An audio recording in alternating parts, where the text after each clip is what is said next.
नमस्ते, मी जयश्री बाबळे झावरे. आपल्या माझी अंगणवाडी या यूट्यूब चॅनलमध्ये स्वागत आहे. आणि तुम्ही बघत आहात की आज आपण आहोत छत्रपती संभाजीनगरमध्ये. आणि आज छत्रपती संभाजीनगरची सभा खूप यशस्वी पार पडली आहे. आणि ती देखील आज आपण वरुड काजी या गावामध्ये बघा, आपण बघू शकता हा समृद्धी हायवे आहे. अगदी या वरुड काजी गावातून हा समृद्धी हायवे जातोय. एकदम जवळ आहे समृद्धी हायवे. आणि इथे आपण आज वरुड काजी या गावामध्ये आलोय. तर वरुड काजी या गावामध्ये जुन्नरेश्वर ना ताई, हो, हा जुन्नरेश्वर हे महादेवाचं एकदम अप्रतिम मंदिर आहे. हा जो परिसर आहे, हा जो बघू शकता तुम्ही, हा परिसर हा ह्या जुन्नरेश्वरचा म्हणजे महादेव मंदिराचा परिसर आहे.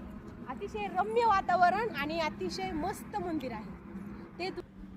तर बघा, हे मंदिरा शेजारी वडाची झाड आहेत बघा, मस्त पारंब्या आल्यात त्याला. इकडून शोची झाड आहेत. आणि हे आहे मुख्य मंदिर. मस्त मंदिर आहे.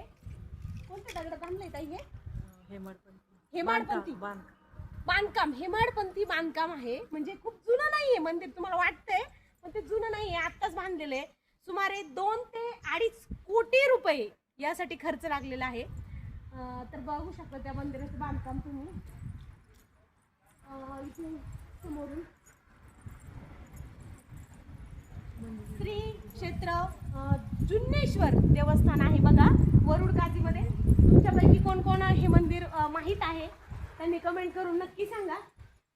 तर आज इथे श्री क्षेत्र जुन्नेश्वरांचं महादेवचं आम्ही दर्शन घेतलंय. अशा प्रकारे हे मंदिर आहे, बघू शकता.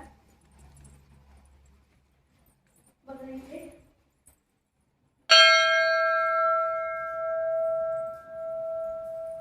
मस्त एकदम अप्रतिम शांततेच्या वातावरणात एकदम अप्रतिम कलाकुसर बघू शकता तुम्ही.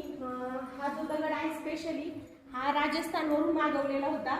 आणि त्या दगडामध्ये इनबिल्ट असं बांधकाम केलंय. आणि बांधकाम गाभारा बघू शकता तुम्ही, मस्त झुंबर लावून मस्त सजवलंय. खूप छान मंदिर आहे. जर कोणी आलं छत्रपती संभाजीनगरला तर अवश्य वरुड काजी या गावाला भेट द्या आणि या मंदिरात दर्शनाचा लाभ घ्या. अशा आहे समाधी देवस्थान मस्त आहे. 5 पिंडी आहे, 5 इथं त्याला ताई, हा पिंड, हा 5 आहे तिथं. शिवलिंग हे 5 दिसतील बघा तुम्हाला फोटोमध्ये दिसल्याप्रमाणे. तर असं सांगितलं जातं. या मंदिराचा इतिहास म्हणजे हे मंदिर स्वयंभू आहे. ह्याच्या तुम्हाला दिसताय पिंडी, शिवलिंग हे इनबिल्ट आहेत. म्हणजे हे